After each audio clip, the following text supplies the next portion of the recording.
Regenerative गायकोनोलॉजी महिलाओं की sexual health स्वास्थ्य को बहाल करने के लिए ऊतकों की ठीक या पुनर्स्थापित पर आधारित है। अध्ययनों से पता चला है कि लगभग 50% महिलाएं अपने जीवन काल में कम से कम एक बार वेजाइनल डिस्चार्ज से पीड़ित होती हैं। इसके अलावा urinary tract infection, stress, incontinence, urine का रिसाव आदि के मामले में भी होते हैं। बड़े पैमाने पर रिपोर्ट नहीं की जाती। इस मुद्दे को संबोधित करने के लिए फोर्टिक्स हॉस्पिटल मोहाली से वेजाइना और पेल्विक आर्गन को बढ़ाने के उद्देश्य से वेजाइनल हेल्थ के लिए अत्याधुनिक प्रक्रियाएं प्रदान करने के लिए एक स्पेशलाइज्ड रिजनरेटिव और एस्थेटिक गायनोकोलॉजी क्लिनिक शुरू किया है, जो कि शरीर की प्राकृतिक उपचार प्रक्रियाओं को भी मजबूत करेगा और सहायता करेगा। Specialised regenerative and aesthetic gynaecology clinic का संचालन फोर्टिक्स अस्पताल मोहाली की ऑब्स्टेट्रिक्स एंड गायकोनोलॉजी विभाग की consultant doctor Priyanka S Sharma कर रही हैं, जो कि गायकोनोलॉजी के क्षेत्र में नवीन तकनीकों और प्रौद्योगिकियों को पेश करने में सबसे आगे रही हैं। हाय एवरीवन, नमस्कार। मेरा नाम डॉक्टर प्रियंका शर्मा है और मैं कंसल्टेंट गायनोकोलॉजी और obstetrics and gynaecology Fortis hospital Mohali से हूँ। सो आज का जो मेरा विषय है is the introduction of our sub speciality that is regenerative and aesthetic gynaecology at our centre. So हम एक नई स्पेशलिटी स्टार्ट कर रहे हैं फोर्टिस में, that is regenerative and aesthetic gynaecology. इसमें गायनोकोलॉजी से जो हटके, जो रूटीन गायनोकोलॉजी से हटके वो ये है कि बेसिकली जो हमारा जेनिटल ऑर्गन्स हैं, जो हमारा एज की वजह से या प्रेगनेंसी, चाइल्ड बर्थ या फिर मीनोपॉज की वजह से जो ऑर्गन्स का फंक्शन इफेक्ट होता है, उसको हमने कैसे रिस्टोर करना है to its normality without any surgeries, जो हम उसको वापस से उसकी नॉर्मल फंक्शनिंग में लेके आते हैं।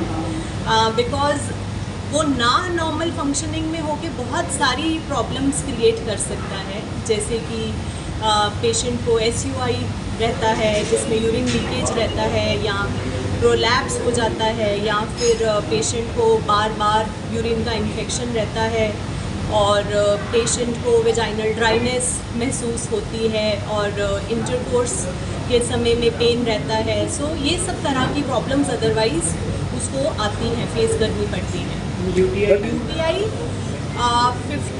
50 to 55% केसेस में once in a lifetime रहता है फीमेल को, जिसको मेडिकली क्योर भी किया जा सकता है। पर बार बार UTI होने का कोई कारण तो है, ऐसा तो नहीं है कि हमेशा उसको इन्फेक्शन है, और इन्फेक्शन है तो क्यों हो रहा है, उस इन्फेक्शन का कारण जानना ज़रूरी है। दैट इज़ कि न्यूअर स्टडीज़ ने अभी फाइंड आउट किया है कि इतना वेजाइनल लैक्सिटी आ जाती है चाइल्ड बर्थ के बाद में, या फिर प्रेगनेंसी वेट गेन के बाद में, कि that vagina becomes prone for more again and again repeated infection, जिसकी वजह से UTI बार बार होता है। ऐसा नहीं है कि फीमेल्स को अंदर कुछ बैक्टीरिया ऐसे रह जाते हैं जो मेल्स के अंदर नहीं रहते, and then it causes again and again infections. दूसरे तो बहुत सारे और भी हैं। जी, सो जो टेक्नोलॉजी अभी हमारे पास में है that is the most recent and सबसे एडवांस है, बिकॉज एज सच हमारी टेक्नोलॉजीज़ में अपग्रेडेशंस होती रहती हैं डे बाय डे हमारे मेडिकल फील्ड में। सो अभी जो हमारे पास है इसमें पेशेंट को ना तो किसी प्रकार की कोई एडमिशन चाहिए, ना ही उसको अपनी जॉब से ऑफ लेना है, and it's just quick 10 minutes में उसका ट्रीटमेंट सेशन हो जाता है। येस, पेशेंट को मल्टीपल ट्रीटमेंट सेशंस 3 to 4 चाहिए, but quickly patient can recover from these conditions.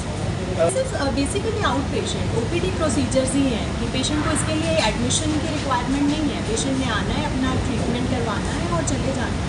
उसके लिए उसको ना तो कोई छुट्टी अलग से लेने की ज़रूरत है, ना ही उसको कोई बहुत सारे टेस्ट करवाने की ज़रूरत है, ना ही उसको कोई बहुत सारी मेडिकेशंस हमने देनी है, ना ही हमने किसी प्रकार का एनेस्थीसिया देना है, and it is 100% painless. Female genital organs को जो इफेक्ट करते हैं।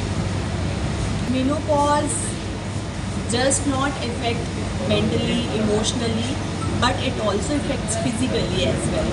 मेनोपॉज के दौरान में सिम्टम्स ये जैसे कि वेजोमोटर सिम्टम्स जिसको हम कहते हैं,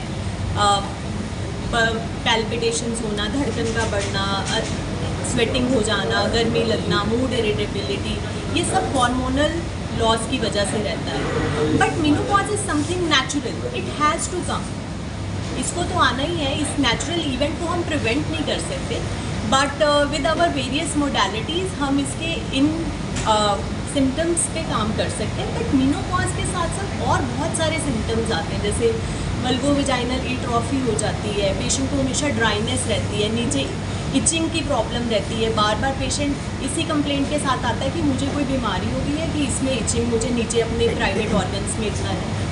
but that is all because of the loss of the hormone. So loss जो हार्मोन्स का हुआ है वो सिर्फ हमें इमोशनली अपसेट नहीं करता है, बट फिजिकली भी इम्पेयर करता है। मेनोपॉज का एज सच डिहाइड्रेशन से लेना देना नहीं है, बट यस यूटीआई को और प्रोन कर नहीं, यूटीआई को प्रोन कर देता है डिहाइड्रेशन। जैसे patient becomes more prone for UTI, urinary tract infections. तो उसके लिए आप so patient should take at least 3 to 4 liters of water daily.